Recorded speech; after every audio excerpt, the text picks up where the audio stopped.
At a state dinner in Paris in the 1850s, Emperor Napoleon III of France made a careful distinction among his guests. The most honored ate with cutlery made from aluminum. Everyone else ate with gold and silver. That was not a joke. Aluminum was genuinely more expensive than those metals at the time, prized precisely because no one had found a reliable way to produce it in quantity. The emperor believed it would become the defining material of the modern age. What he could not have imagined was how fast the price would collapse. Within 40 years of those dinners, aluminum was cheap enough to wrap food. Today, the same metal that sat on Napoleon's royal table sits in kitchen drawers all over the world, folded around leftovers. How did that happen? And what does it take to pull aluminum out of the red earth where it hides? Let's get into it right here on Small Things.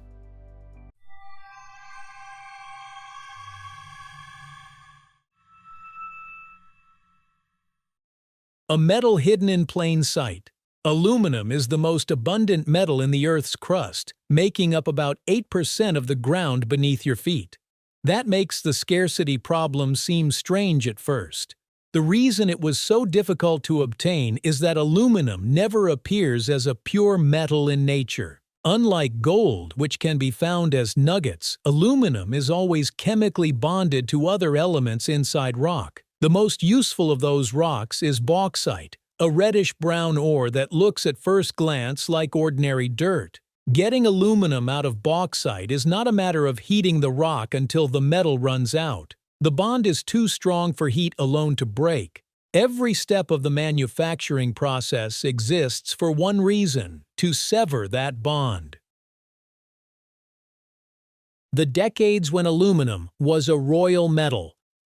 The story of aluminum as a rare and precious metal began with a problem no chemist could solve. Scientists had known for decades that aluminum existed inside certain minerals.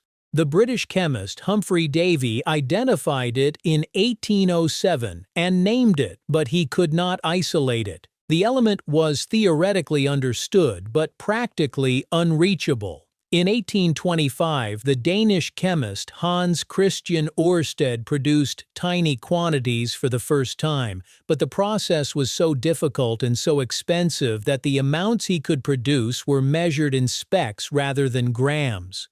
Over the following decades, the price of aluminum reflected that difficulty. A kilogram of it cost more than a kilogram of silver. It was displayed at world's expositions as a wonder material. Napoleon III of France funded research into its production and used it at his table as a statement of scientific ambition and national prestige. When the Washington Monument was completed in 1884, its peak was capped with aluminum precisely because aluminum was still considered the most prestigious metal available. Then, in 1886, two chemists changed everything, working independently and without knowledge of each other. Charles Martin Hall was a 22-year-old American working in a woodshed in Ohio. Hall-Héroult was a French metallurgist of exactly the same age. Both discovered the same solution within months of each other. If you dissolve aluminum oxide in a molten mineral called cryolite and pass a powerful electric current through it, the aluminum separates from the oxygen and sinks to the bottom of the vessel as liquid metal. The Hall-Héroult process, named for both men, transformed aluminum production within a decade. The price of a kilogram of aluminum fell by more than 95% between 1886 and 1900. The metal that Napoleon had served to his most distinguished guests was now being sold to anyone who needed it. The transformation was so complete that it remains one of the sharpest price collapses of any material in industrial history. A metal treated as a competitor to silver and gold became, within 15 years, a commodity available to any factory that needed it. The speed of the change was remarkable. In 1884, just 2 years before the Hall-Héroult process was discovered, the top of the Washington Monument was capped with a pyramid of aluminum as its most prestigious decorative element. Within 20 years of that cap being placed, the same material was being stamped into kitchen pots. From red rock to molten silver, the journey from bauxite ore to finished aluminum happens in two completely separate stages, and understanding both explains why the process takes as long and costs as much as it does. The first stage is called the buyer process. Bauxite arrives at a refinery looking like reddish-brown rubble. It is crushed into smaller pieces and mixed with hot sodium hydroxide, which dissolves the aluminum compounds out of the ore while leaving the iron oxides and other impurities behind. The resulting solution is filtered and cooled, causing aluminum hydroxide to crystallize out of the liquid. Those crystals are heated to high temperatures, driving off the water and leaving behind a dry white powder called alumina, which is pure aluminum oxide. That white powder is the halfway point. It still contains no metal. The aluminum is bonded to oxygen inside it, and that bond has to be broken before anything useful emerges. The second stage is the Hall-Héroult process. Alumina is dissolved in a tank of molten cryolite, a mineral that acts as a solvent and lowers the temperature at which the mixture can be processed. Two electrodes are submerged in this bath. When an enormous electric current flows through them, it forces the aluminum atoms and the oxygen atoms apart. The oxygen migrates to one electrode and reacts away. The aluminum sinks to the bottom of the tank as liquid metal, dense and bright and very hot. Workers periodically siphon this molten aluminum out and transfer it to holding furnaces.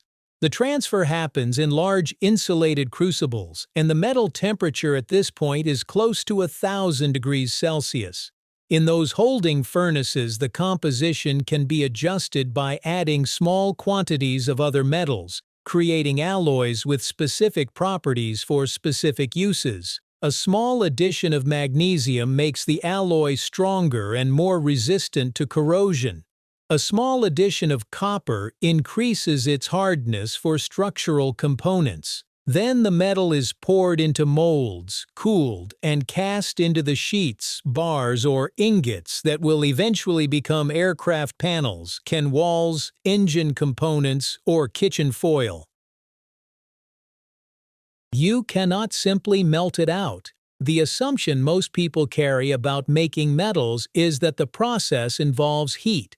Iron is melted in a blast furnace, steel is poured from a converter. The image is fire and high temperatures turning ore into liquid metal. For aluminum, that image is wrong, not because heat is not involved, but because heat alone is not enough.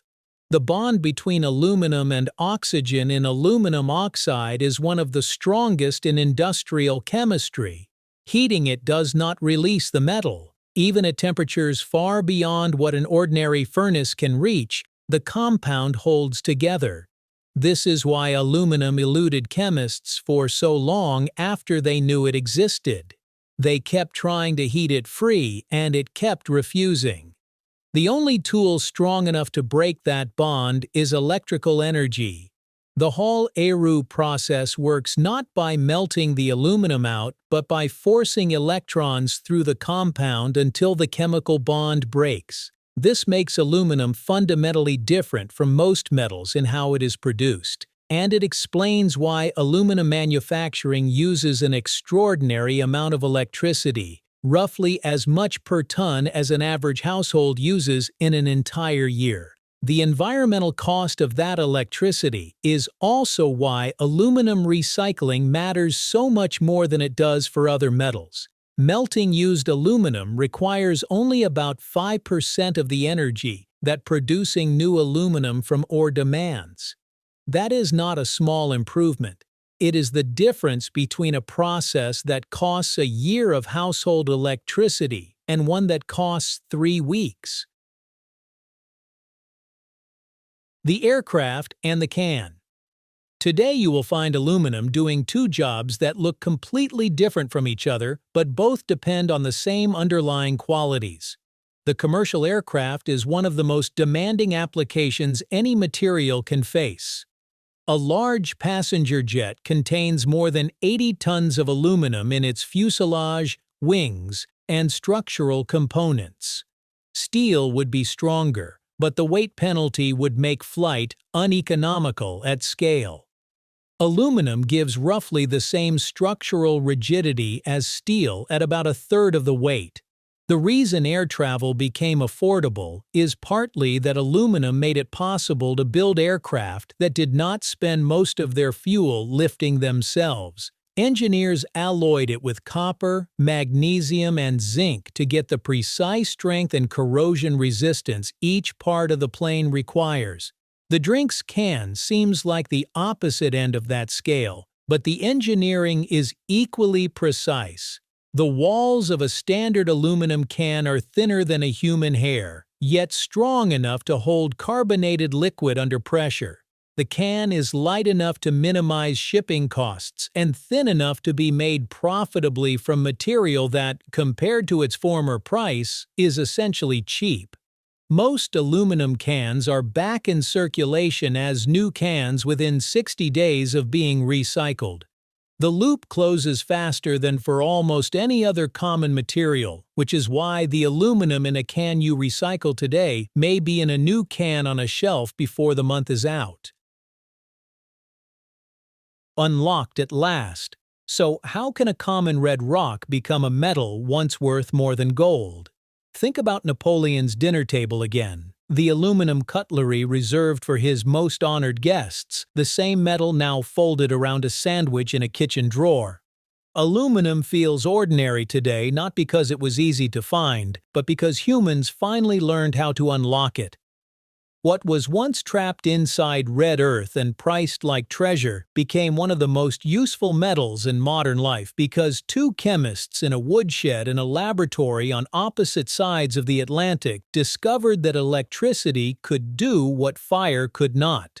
The metal was always there. Getting to it just took time, chemistry, and an enormous amount of current. If this changed the way you think about the next piece of foil or the next can you open, let us know in the comments what you want us to explore next. We might make it our next episode. Thanks for watching. History often hides in the smallest details.